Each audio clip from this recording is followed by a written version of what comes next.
Good afternoon, everyone. Thank you so much for joining us for our conversation today, ensuring social justice and community resources, support education for system-impacted youth, brought to you by the Civil Rights and Social Justice Sections Education Committee. My name is Janel George, and I am one of the co-chairs of the Sections Education Committee. And this is really just a timely topic for us today.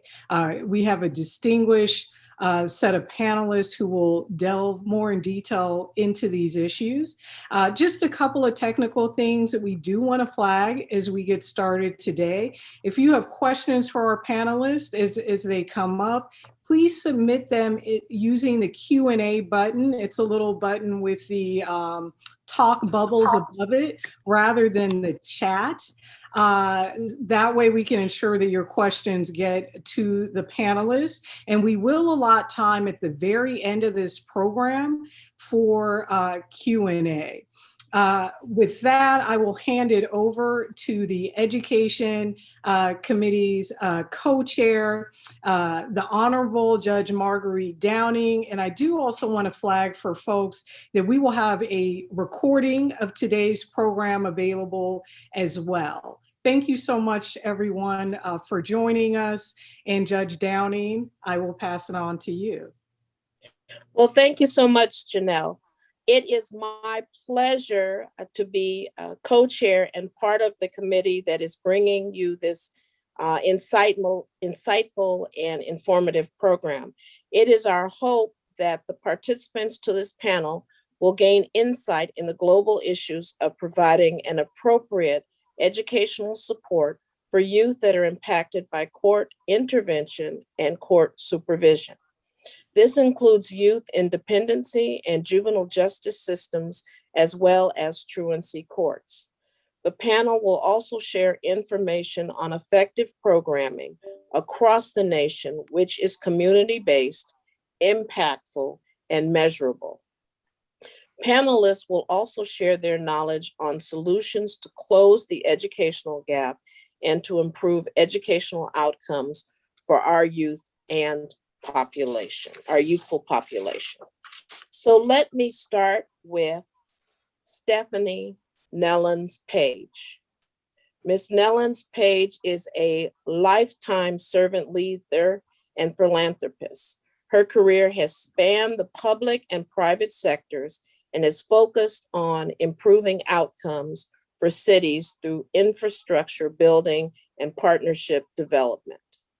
She is the Chief Executive Officer and Board Vice Chair of the Nellens-Page Group, a strategic consulting firm which she co-founded with her husband, Rod Page, U.S. Secretary of Education from 2001 to 2005.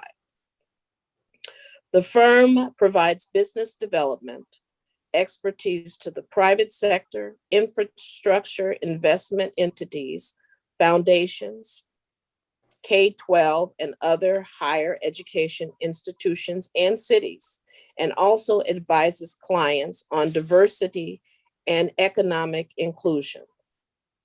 NPG has helped clients in the transportation, food service, facilities, maintenance, industries, and has generated nearly $1 million in revenue and residuals. She is passionate about education and workforce development. As such, she has implemented community engagement strategies for corporations, directed their philanthropic contributions towards building career pathways for Americans' future work leaders.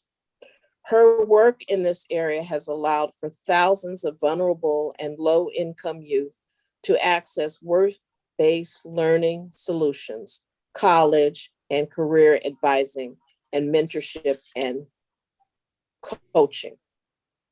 She holds a Bachelor's of Science in Urban Studies and a Master of Science in Transportation Management from Morgan State University in Maryland. I also want to let you know that she has made arrangements to be here. She's in another meeting and she is going to be leaving us during the presentation because she's got so many things going on, but she honored her commitment to us and we are truly, truly grateful about that. I would now like to introduce to you Dr. Akin Abioye. He is the founder and director of Altura Collaborative, which works to ensure that those with a lived experience in foster care are able to transfer educational success into thriving careers. He is an advocate, an organizer, and a community leader since the age of 16. He has focused his career on creating fair opportunities for those of the nation's most vulnerable youth. He also serves as the Associate Director of Advisory Services at the Nonprofit Finance Fund. And in 2015, President Obama honored him as a White House Champion of Change. He received his bachelor's degree in Human Resources Management from Southern New Hampshire University, and he holds a doctorate of education in Fielding Graduate University. One of our co-chairs of this committee is also one of your presenters, and that is Lydia Sinclair Templeton, who is both an educator and an attorney. She attended Loyola of the South, where she graduated in 3 years magna cum laude. And she received her doctorate's degree from Howard University School of Law.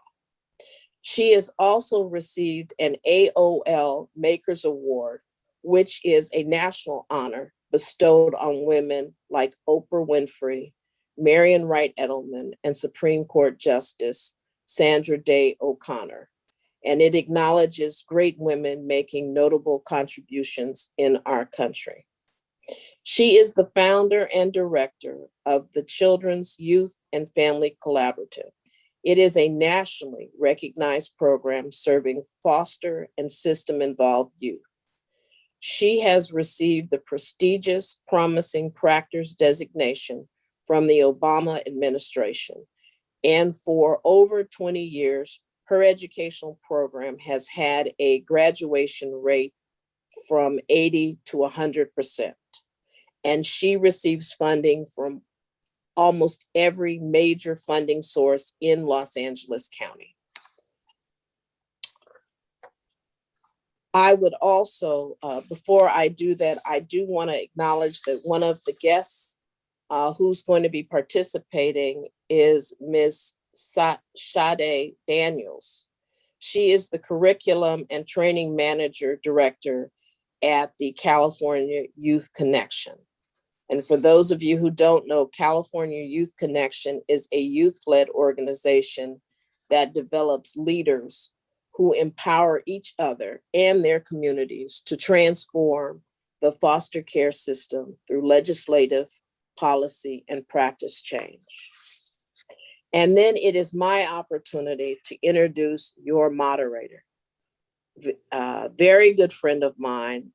She is an outstanding public servant. She is a graduate of UC Irvine Dartmouth College, UC Hastings College of Law, and Pepperdine School of Dispute Resolution Certification Institute.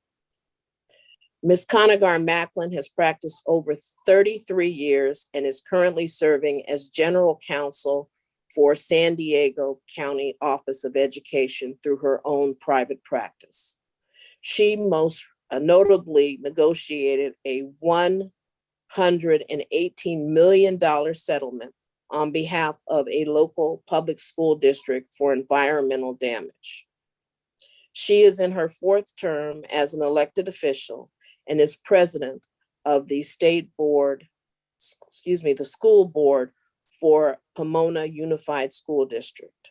She is the president of the California State University Dominguez Hills and the Mervyn Dimely Public and Political Policy Advisory Board. And with that, I will turn it over to Adrian. Thank you so much. Thank you so much, Judge Downey. Such wonderful introductions for all of our panelists. This is a topic that is of particular interest to all of us, or it should be.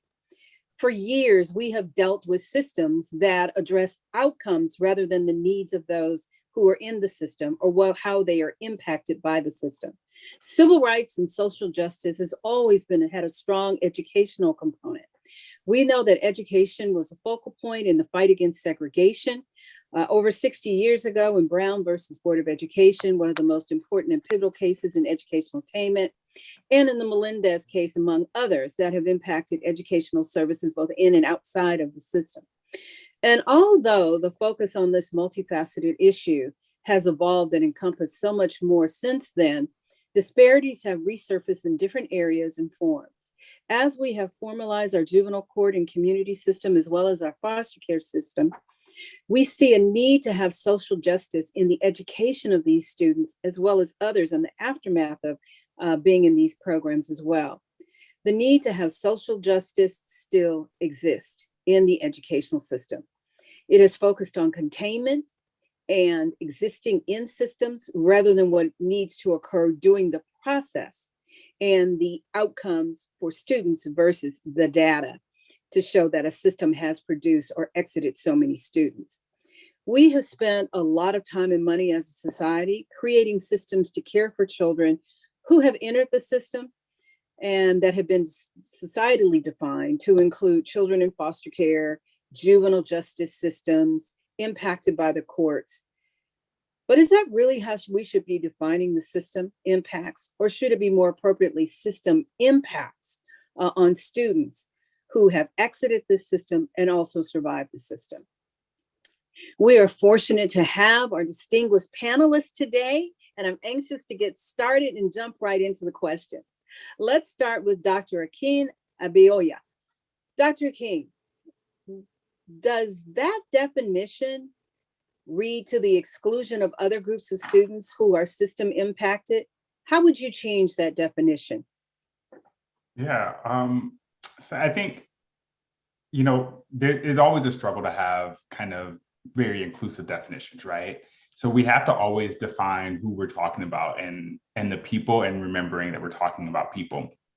So I think, if we take a step back, we have to remember that it's kind of nuanced, the idea of being system impacted, because we're all impacted by systems, right? So whether it be, in this case, we're talking about dependency and delinquency systems, but even in those terms, right? Like the idea of being a court dependent or a court delinquent, right?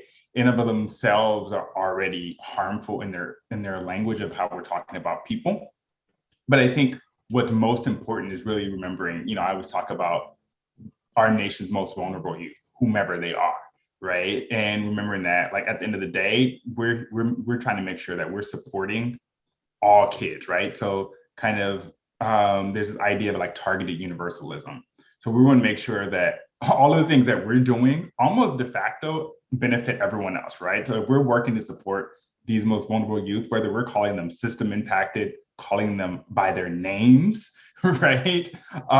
And talking about, here's the story that these young people have to tell, and how are we going to support those young people? I think whether you call them Apple impacted people, system impacted people, from my perspective, it doesn't matter, right? And I also have the benefit of being someone who is system impacted, right? So I've interacted with delinquency and dependency systems as a young person, and interact as nuanced, right? Like I was ripped from my mother as a child and then forced into a so-called delinquency system. So they weren't choices of interaction. So it's almost like being the Black person who can speak on being Black, right?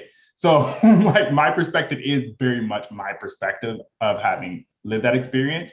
So I know that my peers and colleagues that have different experiences with these systems might think differently. So it's like the idea that you can't get one Black person to speak of all of Black people, right? Like we see it on talk shows all the time. There isn't, here's the it. So that's my answer, non-answer. Thank you. Well, we'll move to Ms. Templeton. So do you think that definition and the explanation that Dr. Akin has given and his points of view leads to the exclusion of groups of students who should be considered as having been impacted, even though they have either exited the system or were not directly impacted, but indirectly impacted by the things around them? Well, thank you for the question. And I do have to say that I am not going to be that much different than Dr. Akeen, because I'm one who I'm opposed to the labeling of children and youth. And in fact, working with youth in foster care, I rarely really refer to a child as a foster youth. All children are youth. And we may have a child who's in foster care, and I think we need to just identify the systems that are hurting them and not typically call a child a delinquent youth.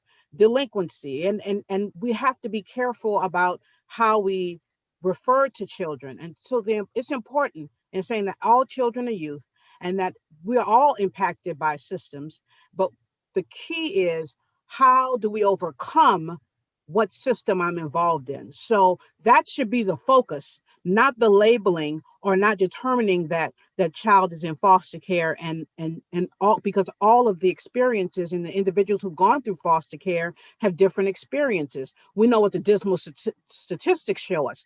The key is not labeling youth, but identifying what needs to be changed so that our children are not impacted negatively. So let me just follow up on that a little bit. So are you saying that the labels and stereotypes we have introduce additional trauma? And this question is open to anyone on the panel. Or a continuation or cycle of trauma? I think it labels you.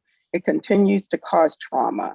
Call it what it is, right? We call out, and I'll always tell people to be careful with words. Words do matter. And so when you label and you call a child that way, then yes, it's definitely contributing to the trauma.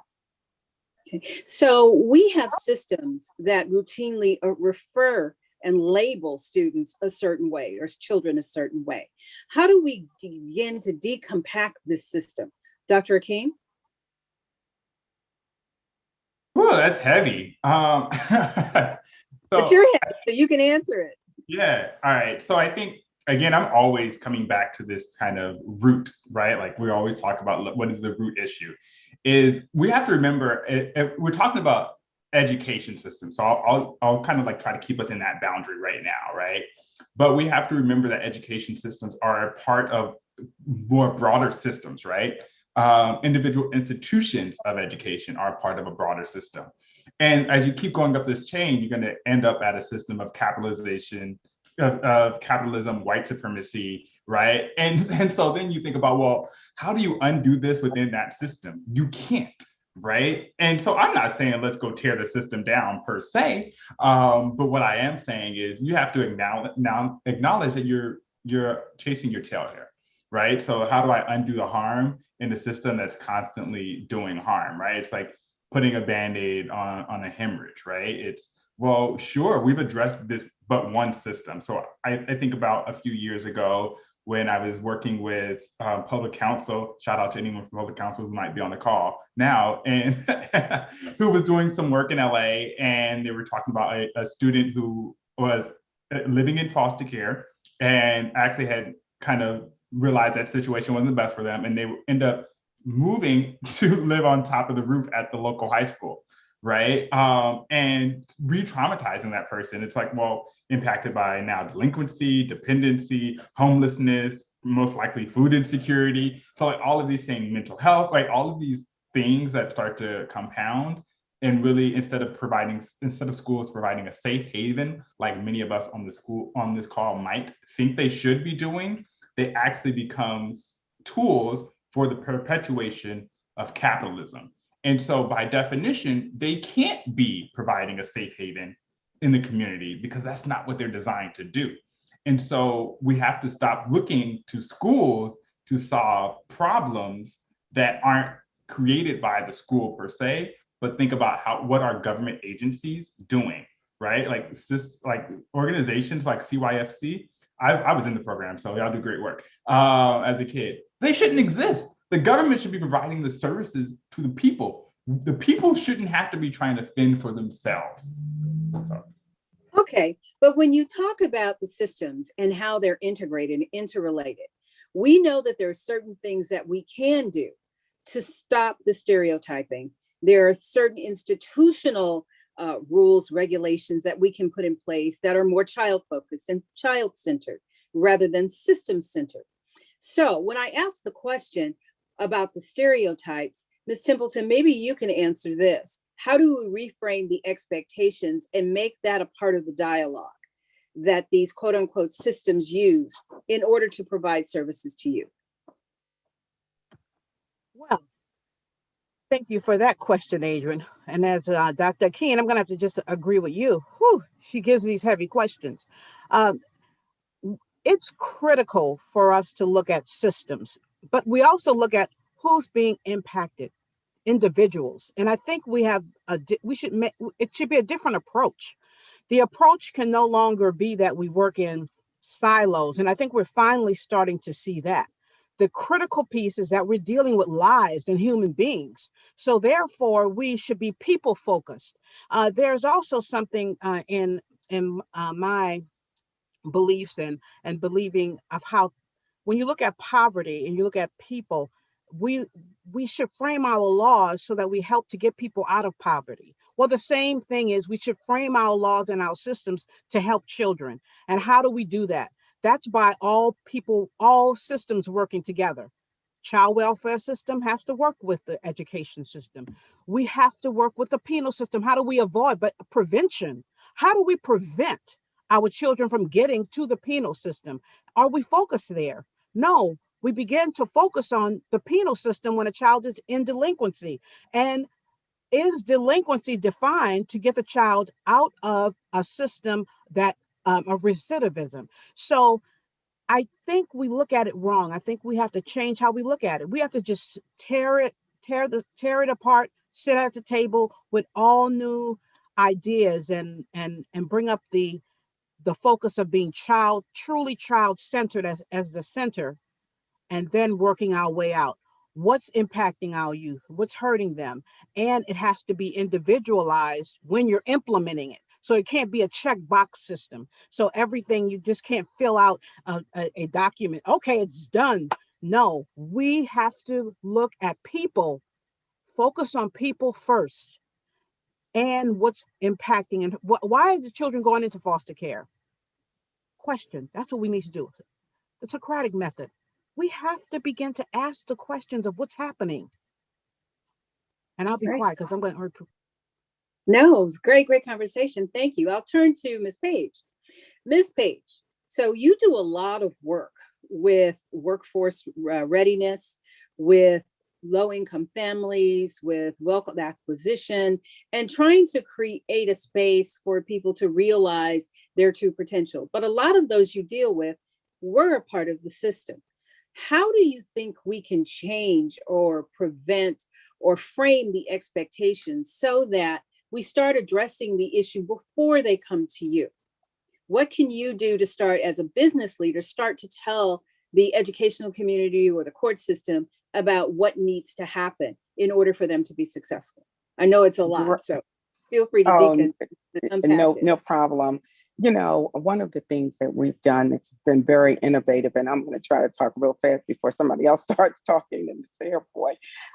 So thank you so much for being here. But what we've done in Houston in particular most recently is we have established the Houston Fund for Social Justice and Economic Equity. And in the wake of the recent incidences that have occurred around racial and social injustice, and in recognition of a historical pattern of institutional racism and the marginalization, particularly of African-American individuals, initiatives, and businesses, our mayor brought together business leaders, and we founded the Houston Fund for Social Justice and Economic Equity to combat these inequities on a broad scale. So what does that mean? We're actually going to grassroots organizations and actually building capacity, helping them to raise funds so that they can do some good work in the community, to be preventive, to be in those communities where you have food deserts, where you don't have activities for kids. There's a lot of small community-based organizations out there doing amazing work, but they lack funding. And they're not on the radar screen of mainstream philanthropists.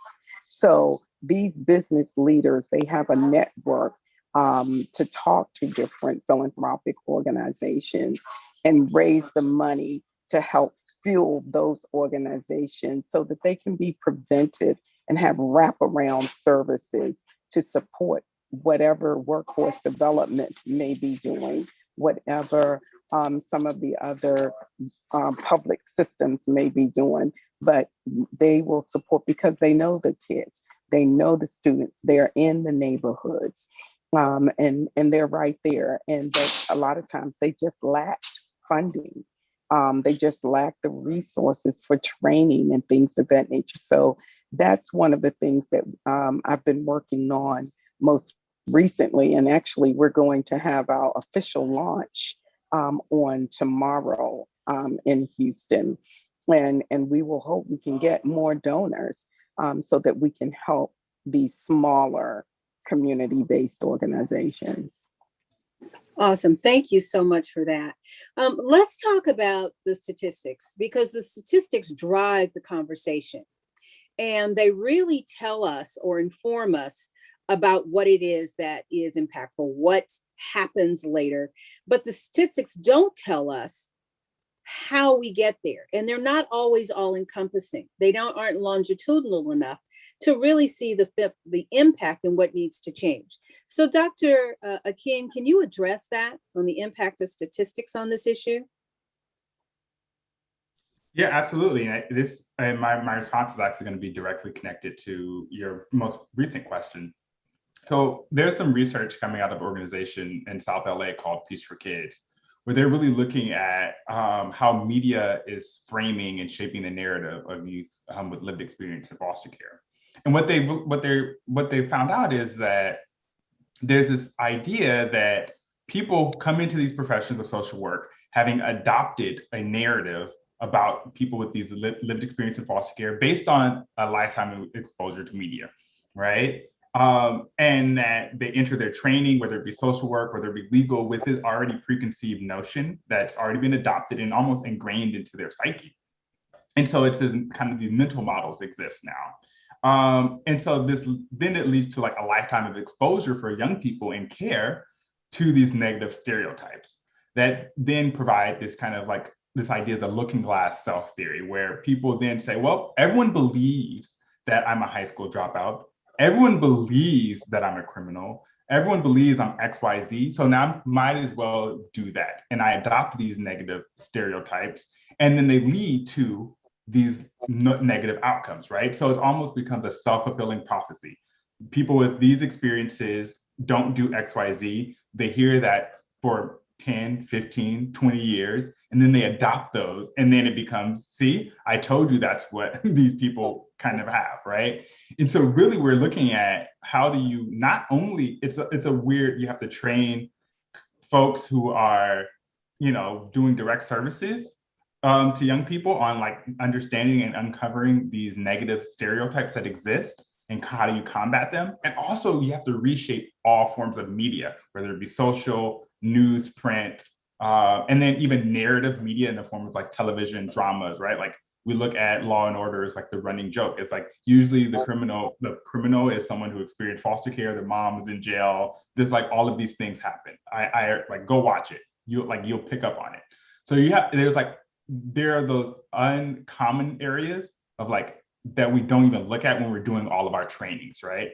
If you keep trying to train people, but every new social worker comes in with the same negative expectation and stereotype, it's so deeply ingrained that you can't undo a lifetime of learning foster youth are bad people. There's no amount of training that's going to undo that harm, and then they're going to become social workers who think foster youth are negative, assigned these negative stereotypes. But we can't continue to talk about this as a problem that has no solution. We have to start reframing our conversations to talk about some solutions and how we can change the way data is collected in order to inform decisions. I know, Ms. Page, you've had direct interaction with reshaping, reframing data to fulfill a particular purpose. You want to talk about your initiatives a little bit? Sure, thank you. As I mentioned, the Houston Fund for Social Justice and Economic Equity will be launched tomorrow in Houston. And we have 12 board members who are all committed in with their own resources. So we've been able to raise over $500,000 just from our board members alone. And basically, there are 4 key areas that we're looking at: social and racial justice, which is advocating for equitable access to resources such as social services, criminal justice, healthcare; youth empowerment and education, which is providing premier education, literacy, scholarships, and innovative mentorship programs; community building is the third one, and that will be for grants for projects that help to revitalize community spaces and celebrate Black history and culture; and then economic development, one of my favorite, just as an entrepreneur myself, where we're going to be looking at helping Black businesses, in particular, those that are in technology, to build capacity and get them investor ready. We also are looking at construction management companies or the bakeries and all of those small Black businesses that need capacity building. And the funds that we are collecting will go into helping them build capacity. As I mentioned, many of these smaller organizations are not on mainstream philanthropic radar screen, and but many of our board leaders are top executives, and they have those types of contacts. And this we feel so strongly about because it's right here in the hometown of Mr. Floyd. I am on the Board of Regents at Texas Southern University, right across the street from which a lot of people have heard about CUNY homes. And so these types of programs, these 4 pillars, are even working very closely with Texas Southern University, especially when it comes around to environmental justice. We have the Dr. Robert School of Climate and Environmental issues that we're going to be raising funds in this particular program, even for that center. We've got lots and lots of environmental injustices that have been done. And how do we get funds steered towards those communities to right situations that have been happening for years and years? So I'm just really excited about it. I'm really excited about building up other community-based organizations that can help get this work done, because we need all hands on deck to do so. I'm excited about the small businesses that will be able to help build capacity, who can then hire people from these communities very early on. Thank you. Thank you. And that is a part of the end result and changing the dynamic of these systems to focus away from them being end-oriented and more process-oriented. What is it that you need to do for students to make them prepared or have them prepared to go out into the community and take advantage of these particular jobs, these particular programs that will assist with wealth management and into full integration into our society as equal partners. So that is great. Now, thinking about that and talking about that a little bit, what do you think we can do within the system? What needs to change in order to get to an endpoint where students are seen as those who value their education? Dr. Akin, you were someone who was routinely written off and probably never expected to have a doctorate in leadership, much less write legislation. So how can we change that mindset, and what systems exactly, what positions exactly need to have greater training, more exposure? What is it that we can do? Yeah, I could say with almost absolute certainty, I'm sure when they were expelling me from 2nd grade, they did not expect me to be a doctor of education. And I think there's this idea that there's no real panacea, right? But very concrete things are the first step, like all this idea that college isn't for everyone. So as someone who has a doctorate in education, is pursuing an MBA, I always say college is an inanimate object. And like within the English language, it literally cannot not be for people. With that being said, we do know that systems and people who are the drivers of those systems have routinely excluded people from participating and accessing those systems. And so really, if we think about that as our framework, understanding that, oh, it's not that college isn't for everyone. We haven't supported someone to find the right institution for them. Oh, they're not excelling in high school in whichever grade they're in. Maybe we haven't provided the correct systems in place that really help them achieve their learning style and kind of adapt to their mechanism, right? Like school is now about helping people work on the assembly line, right? Like you punch in at 8 a.m. on campus and you don't get to leave until 4 p.m., right? Which is training people, at least what you do, as opposed to saying, hey, how can I help you thrive? What is it that you're interested in? And what are the ways we can help you get there? So we're going to talk about what is it we can do. Assume that everyone can achieve their greatest potential. I talk about my foster mother all the time, who said things like, you could be president of the United States. As an adult, I know for a fact, I don't even want to be nobody's mayor. But understanding that like there was someone who was like, yo, you can achieve one of the most powerful offices in the world, right? Those are the things. Even if you're doing the faking it till you make it, as a, like when you're working with a young person, like you can do this. I know it sounds crazy to you right now while we're kicking you out of the school, but you can achieve your wildest dreams. That's literally like the very first step, because if we start to perpetuate that, right, like every person in foster care can get a doctorate, then 20 years from now, we might just see a large majority of folks in care receiving that.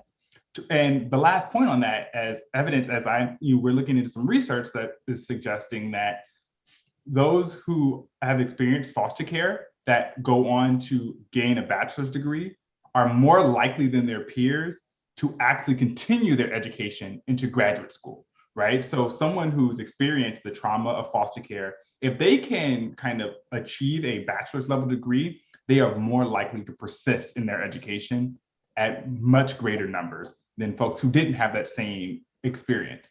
So it's already showing this, like, if we're pushing folks and believe that they can do it, then they can adopt those as their realities. All right. So, but we have a number of people that don't have that benefit, where you have foster parents who are not perhaps that engaged, and you have social workers or even judges or other court-appointed officials who don't take that view. So, Ms. Templeton, how do we help them get that view? What is it that we can do to change the system internally and provide what? Training, experience? What is it? That's a great question. And your question really leads into the work that we do in partnership with the school districts and with the Child Welfare Agency. In fact, with Pomona Unified School District and Los Angeles Unified School District. I want to first preface this before I forget it. Dr. King said something about the graduation from college and what that does for our children. Well, the statistics show that less than 2% of youth in foster care graduate from college. That is a dismal statistic. And less than 50% of the youth who are in foster care graduate from high school. So we have to make sure our children who are taken away from their families in the best interest of the child will not become a statistic. And what we have to do is create programs that are individualized. That's what we do at CYFC. It's an individualized approach. We work with the school district. It's not a panacea. There's no one panacea, and that's the critical piece. We all have to work together, and we have to set aside the egos and think that, oh, if the social worker doesn't do it, it's not done. It's okay. We're all on the same team. We're on Team Child. So child welfare worker, the lawyers, we have to work with the judges. We have to all work together for the cause of that child and no longer just break down the silos let's say the social worker is responsible for one thing and that the school is responsible for something else. All of us have to work together with each other to make a difference and get rid of these statistics. But when you talk about system impacted youth, and we all have to work together, yes, that's very true. But what specifically do we need to do? For example, in my work with San Diego County Office of Ed, one of the things we do is look at students who are in the system and provide them with after system plans. So there is a career path or college path that you need to take, and providing those opportunities to them. So what else can we do in order to change the viewpoint or have additional training or additional regulations that afford the opportunity for a more personalized approach? Well, we need to change. There are a lot of lawyers on this line who may be involved in helping to write legislation or want to get involved in changing the dynamic. So what would you suggest they do, or we do, where they can help? Yeah. Okay, let me share our some key components of what we do in partnership with schools. What we have to change is you have a plan. We have to have, what we do on the school districts is to have a community center. We have a safe haven for children. That's just for foster youth. But the critical piece is not called the foster youth center. So on every campus, and we're in 50 schools in 6 school districts, in every school, there's a center that's there for the 30 or 40 youth in foster care who are at that school. That's number one. So that child can come in and that child is not suspended. We have principals who send children to our centers instead of suspending a child. One thing is to make sure that they have that center for that haven, that special safe haven for a child. Second is a caring, committed adult. Must be in the life of every child who is consistent. And we have something called youth education specialists who develop an individualized plan. And in fact, if you don't mind, moderator, I'd like to kind of walk through our program at this time. I've done a PowerPoint because you're right. Lawyers, being one, lawyers play a critical role in this. And I think it's important for them to see globally. So would you mind if I show my PowerPoint and let's do this. We've reserved a special time for you to share your PowerPoint. So let me get through a couple more questions while we have Dr. Akeen here. And then we'll gladly go into that because that is a critical component. But I don't want to miss other things that need to happen within the system. Would judicial training be important? Dr. Akeen. All right, so here, it's so wild. So as you probably have gathered, I don't answer questions directly. And I think the foster care and so-called delinquency systems shouldn't exist. So as long as you have people entering these systems, they're going to continue to fail students. That's just plain and simple. There is no amount. If you have someone on the bench who has to make a decision to remove a child from their family of origin, and I say family of origin because that could be an adopted family, that could be, grandma, right? It doesn't have to be biological parents all the time, as folks on the bench know. Someone makes a decision that you have committed a crime and you're going to go to XYZ camp, XYZ detention center. You have already done the initial damage. And there is no amount of training that is going to undo that. That person is now been traumatized for life. And so if we want to really get to the root of this, we have to stop taking kids. If you're on the bench, stop taking kids. What is it that you could do? I give the example of my family. There are 11 of us total. But when I entered care, there were 6 of us. At the rate, just give it a rate of $10,000 per month per child to care for us within a child welfare system. Healthcare, right? Reimbursement to family, lawyers, judges, everyone who's being reimbursed services, right? And caring for me.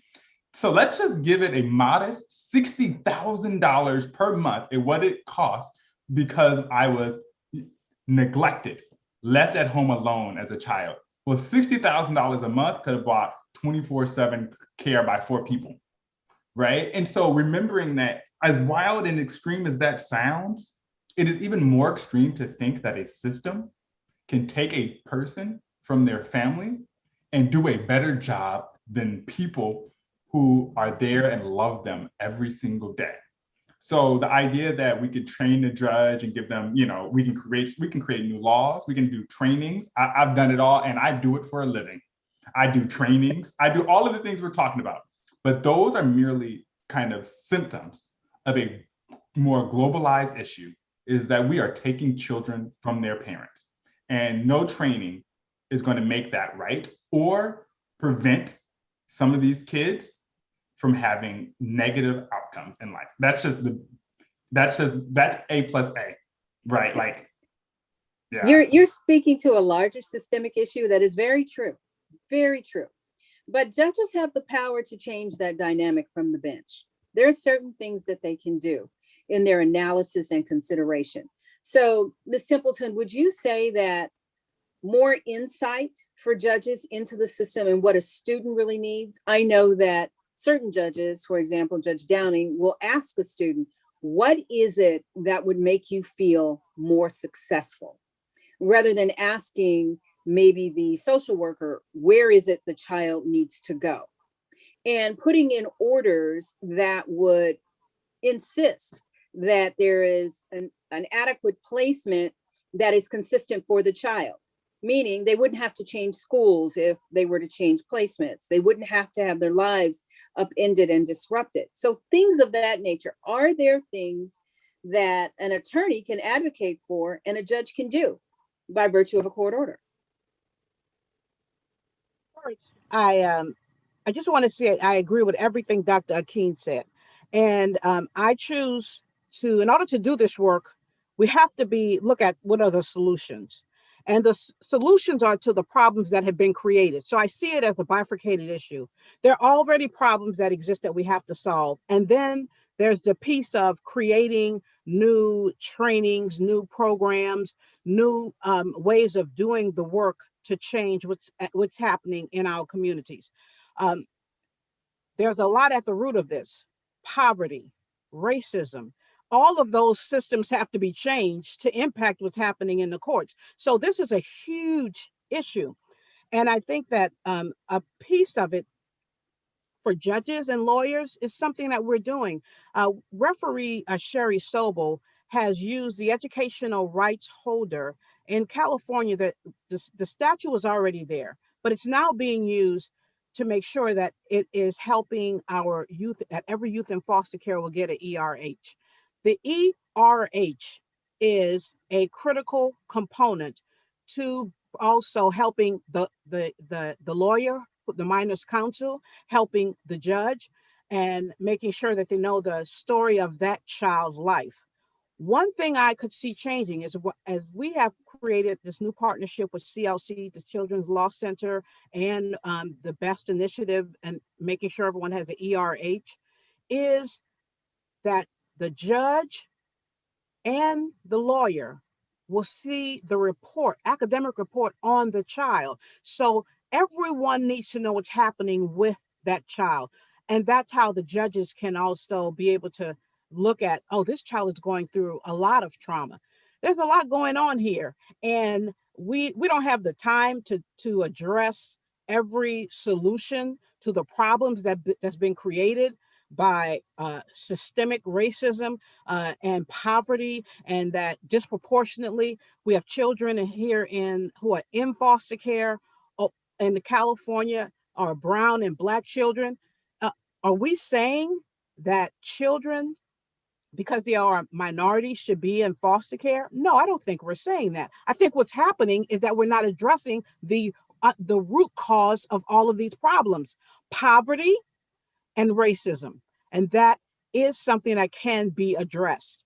But we do have solutions, and I choose not to focus on them when I'm doing the work of trying to change the trajectory of a child from the penal system into a child being a judge, being the next president of the United States. So my focus, I'm myopic. It's on the solution. The solution is working with all the people involved in the life of that child to address the problems that have been created by things that have gone on in this country. And we do have a solution. And our program works. Dr. Akeem said it, and we have the documentation to prove it. But it doesn't work by itself. It works as partners. We're partnering with everybody in the life of that child.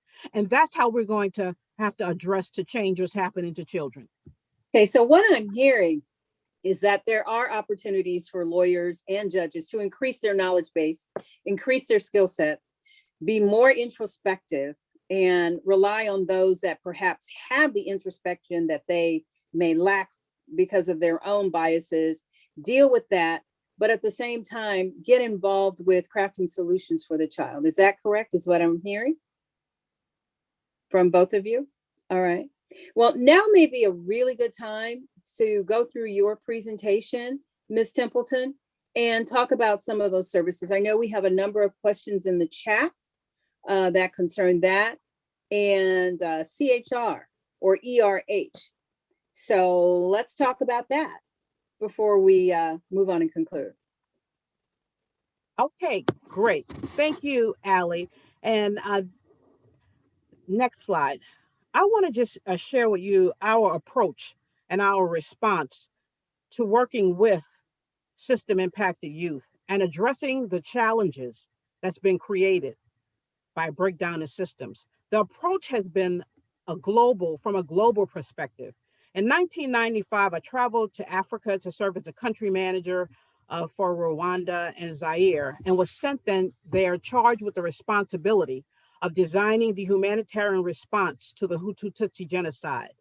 The same work was done in Liberia, and also because of the killing of many children, of many parents, children were left as orphans. And so the programs and resources we developed, what we learned in Africa, we've applied also here in America. We focused on education and caring for the whole child. We built children's villages, created schools, educational programs. And then later on with a grant, I traveled to Japan to learn how they cared for orphans in that country. And when I returned to America to work at the largest pro bono law firm in this country, it was there where I learned about foster care and the challenges that children in care do face and the dismal statistics. And while working there, met two innovators, Paul Fries and retired referee Sherry Sobel. Next slide. My father was one of 9 children, and he's my role model. He was a victim of racism, but his 8 siblings, all uneducated, paid his way to Xavier University, and he received 2 degrees from Columbia University and dedicated his entire life to giving back and said, you must never look at what keeps you down, the racism, or whatever you face as challenges. You must always move forward and always give back to others. He was a dedicated educator, developing programs such as specialized college orientation for personalized education, a program for Jesuit institutions around this country to increase minority student enrollments.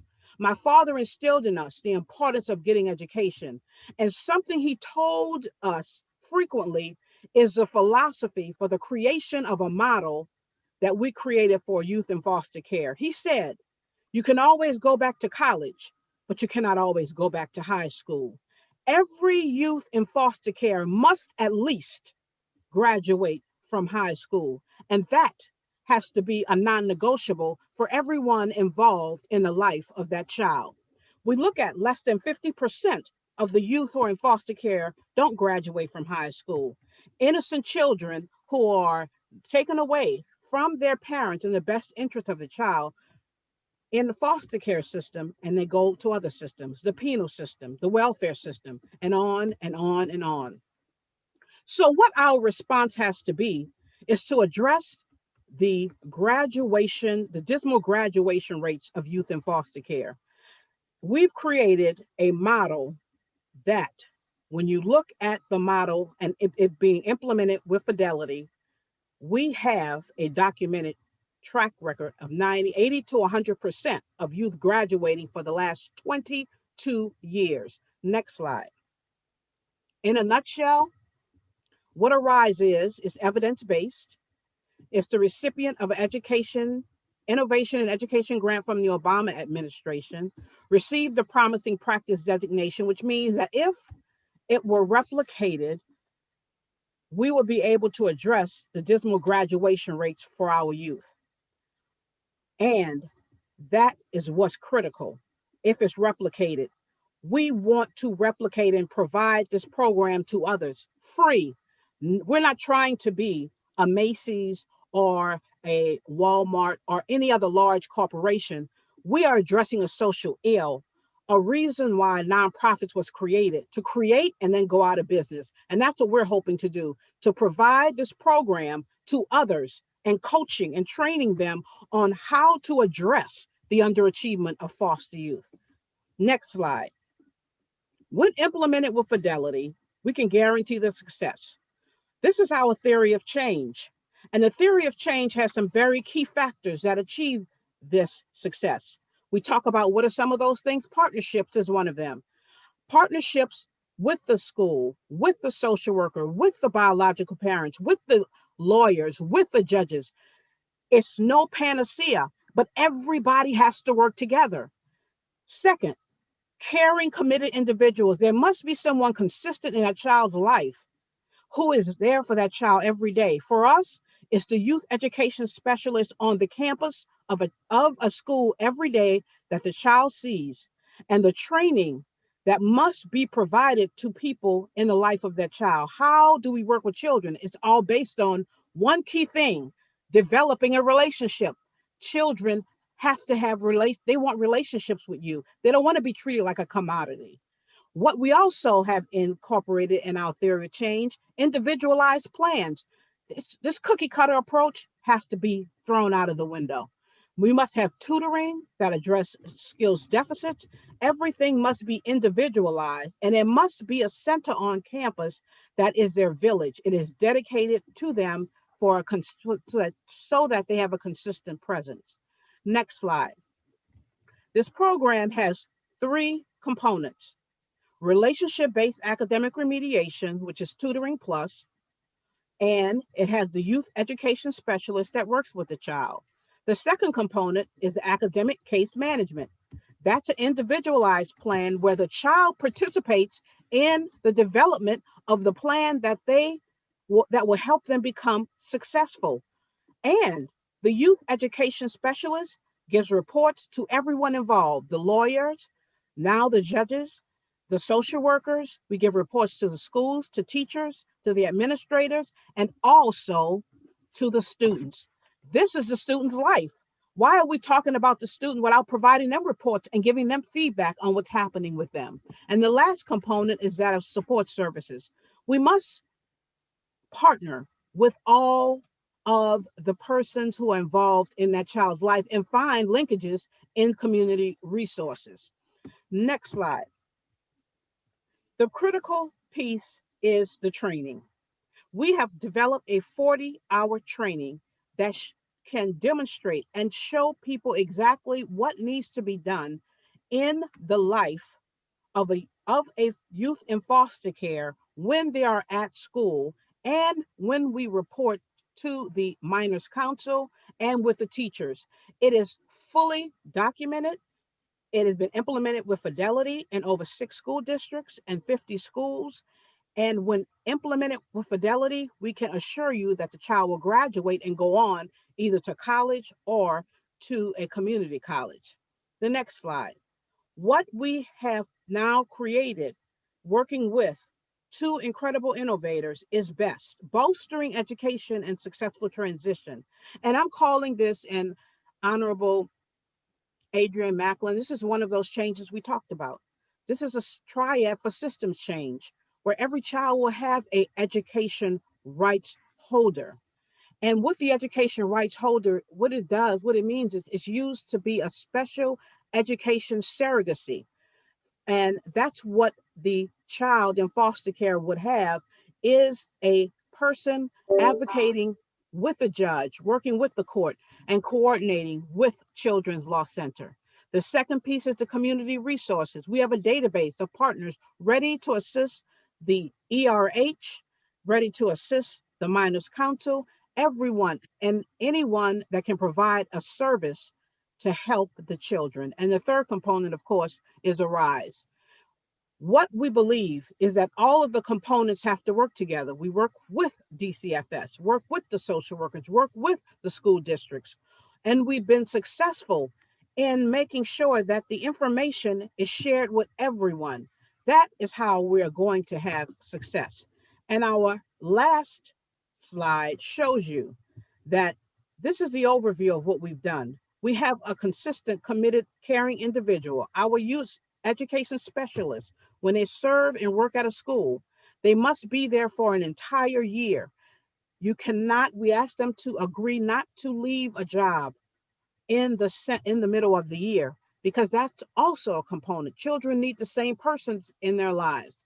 It has to be replicated in order for other school districts, for this to be systemically impacted. What we do as lawyers, as educators, it all has to work in that city, in that arena, because what is important is that village, in the village, people who live in that city, know their resources.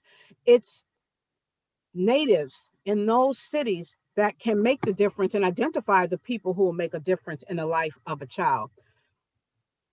This model has worked, continues to work, and works when it's replicated. And for this month, we know it's Foster Care Awareness Month. So what we have really shared with you today has been identified and selected by Tiffany Haddish and Oprah Winfrey, selected CYFC this month, and supporting our agency with resources to continue this work and replicate this work.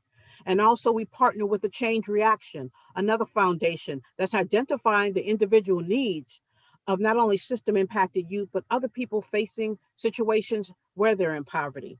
The critical component to what we do is partnerships. The critical component to what we do is individualized, and is partnering with everyone in the life of that child.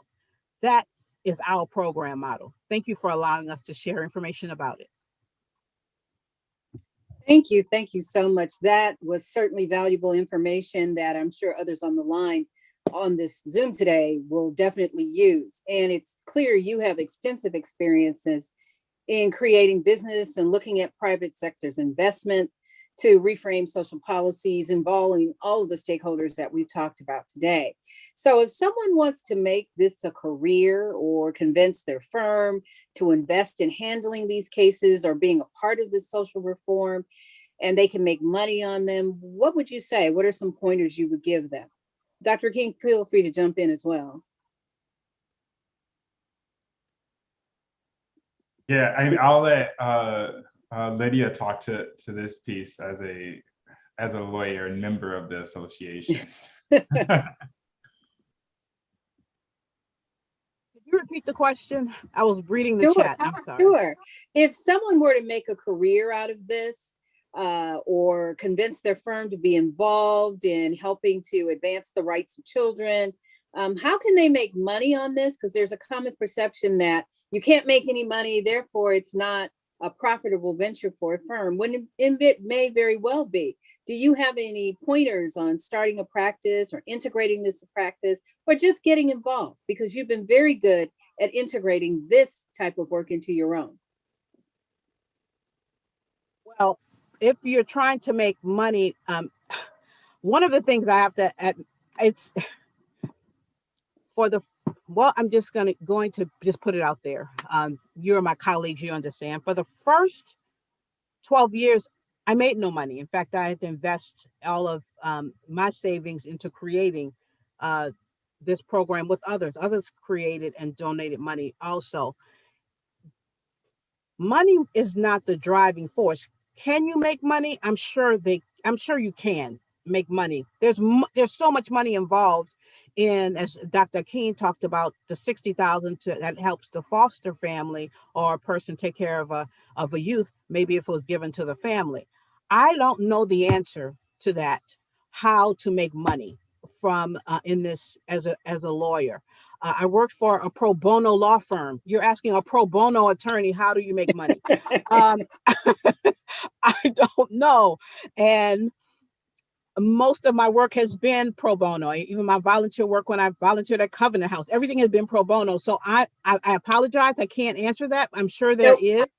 Well, let me ask you this. I mean, I guess I How can could an attorney convince their firm to be involved in it as social justice work? I'm sorry, Dr. Akeem, you'd like to speak first? Please go ahead. I guess I was going to add that, there are certain things that folks, if you're really interested in this area of law in terms of child, there are organizations. So I have to mention, the National Association of Counsel for Children, who has a big campaign on right to counsel. We're helping make sure kind of jurisdictions, funny, an email from them just came through as I said that, make jurisdictions ensure that young people who enter care dependency systems have a right to counsel, because that is not the case in the Constitution, right? Is that when you enter delinquency court versus dependency, so right to counsel and their, child welfare law specialization. So there are like ways in which you can get engaged from that. Making a whole lot of money is not going to be the thing for sure. But there are, like, I would mention them as a really great resource for thinking through, like, how can I as a lawyer, especially if I don't have experience in this area of law, do it beyond. And then the second question around convincing your firm, they should do it because it's the right thing. I don't know if that's going to convince anyone who's in charge of pro bono support at a firm to actually do it that way, but they should. But what I will say about that, having actually integrated it into my practice in a different kind of way, that you can, that there are other agencies on which you can become a panel member. It may not pay a lot, but it does pay some money. There are tax benefits to incorporating this into your firm's practice as part of your pro bono work. There are other social and moral payoffs to doing this. Money, you can look at grants. You can look at agencies, as Ms. Templeton indicated, that will gladly pay you to help them sort through some of the issues that they aren't aware of, particularly during this day and time. So there are ways to do it, to integrate it into a practice and to become more socially knowledgeable about how to help in the system. Would that be fair, Mr. Templeton and Ms. Templeton and Dr. I'm getting you all mixed up now. Absolutely. And I think, and what I've found is many people who become involved, become an education rights holder or a volunteer, advocating for youth. I think what I've heard consistently is that it changed their lives because they do have the time. They are impacting the life of a child. If everyone on this call did one thing in the life of one child in foster care, it would make a difference. It is impactful. Lawyers care, and people treat us like we don't care. I know I've heard so many incredible poor jokes about us, but we care about children. And because there's so much work to get done, sometimes people think that you're being short, but it's not true. I think lawyers would want to not only just be the minors counsel, but maybe the minors counsel and also maybe taking them out to the Dodger game or New York Yankee game or another team. I don't want anyone to think I'm LA, because I'm from New Orleans, born and raised, don't get it twisted. I love the country of America.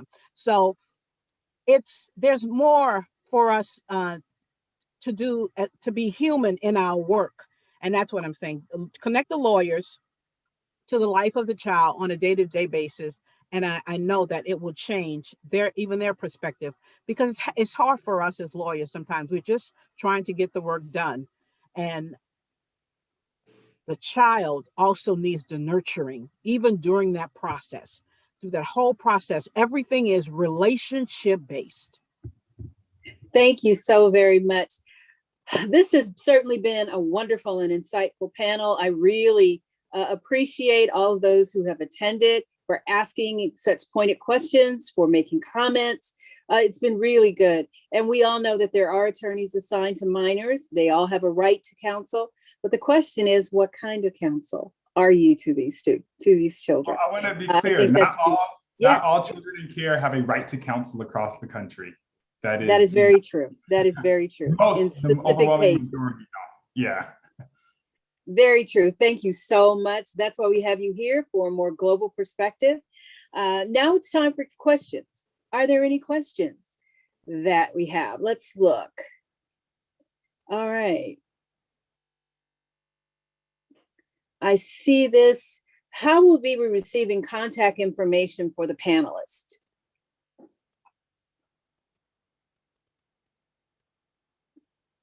We'll get back to you on that. I'm sure that we will. Are there any other questions about the presentation? I'd be happy to have our panelists answer them. You can put your questions in the Q&A or in the chat. Okay. Will PowerPoints be available? We will ask Ms. Allie if that will happen and get back to you on that. Let's see. Contact information is for both of our panelists is in the chat, so please feel free to access it. Any other questions about how you can perhaps be involved or obtain information?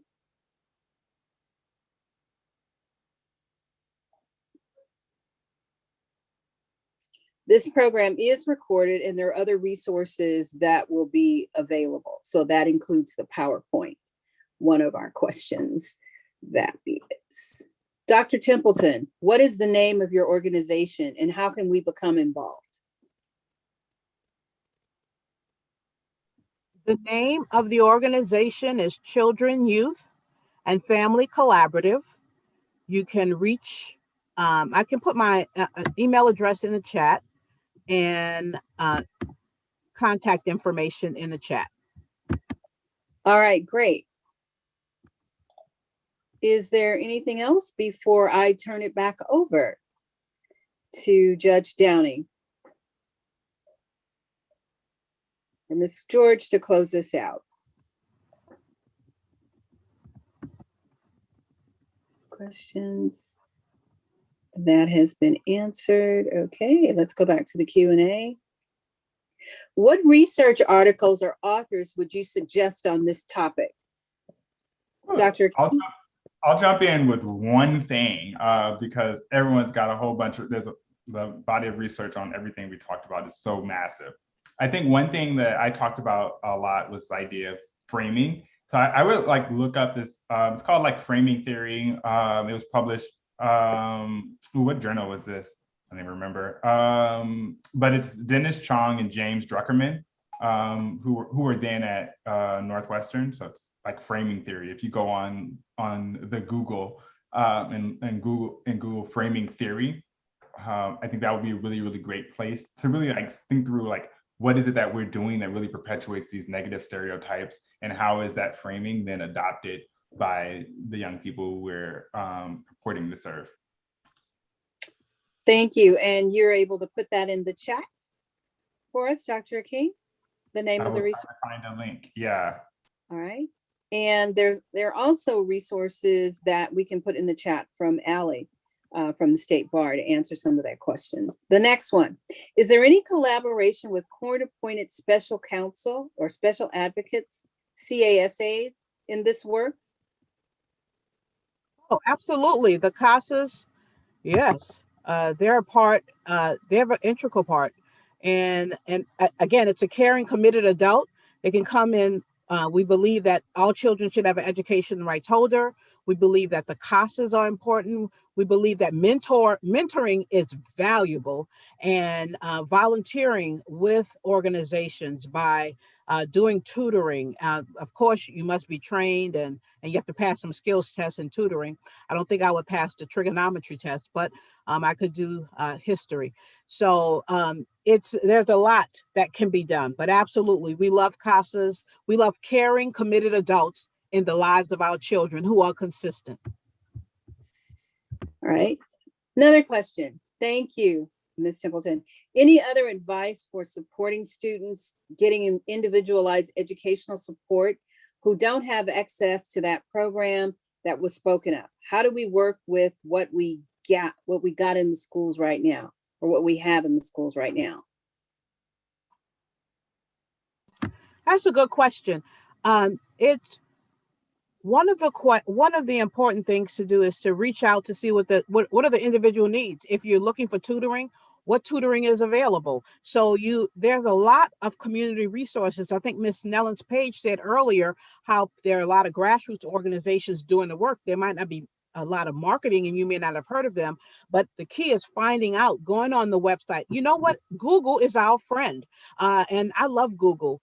And, it was hard getting me into the 21st century, but I go to Google for a lot of things. Google programs, the type of program you're looking for, or if you're looking for enrichment activities for the child in foster care or any child you're caring for, go to Google and you will find a lot of organizations. Make sure you vet them to find out what they do, where they are, and any organization that's not doing a background check, run. Thank you. Thank you very much. This concludes our time together today. I will turn it back over to Judge Marguerite Downing. You're muted. Judge Downing, you're muted. Thank you. That doesn't happen very often to judges, but in this virtual world, it does. Thank you so much. It has really been an insightful program for me. I'm ready for the next program. And Dr. Akin, we need to talk about judges and their role in all this. I'm trying not to be sensitive, but I think there's some more conversation we can have to get our kids on a right track sooner. And with that, I'm going to turn it over to the chair of the Education Committee, Janel George, who is going to give us our concluding remarks. Thanks so much, Judge Downing. And thank you all to our wonderful panelists. This was just such a rich and insightful conversation. And thank you for everyone who joined this webinar and hung in with us for over an hour. We really appreciate your support of the Education Committee as well as the Civil Rights and Social Justice section. We encourage you to consider joining the section and joining the committee and becoming active in the section and in the committee. You can find more information about that at ambar.org/CRSJ for Civil Rights and Social Justice. Thank you all again to our esteemed panelists and to our excellent moderator. We really, really appreciate your time and contributions. And as noted in the chat, everyone will receive a recording of this program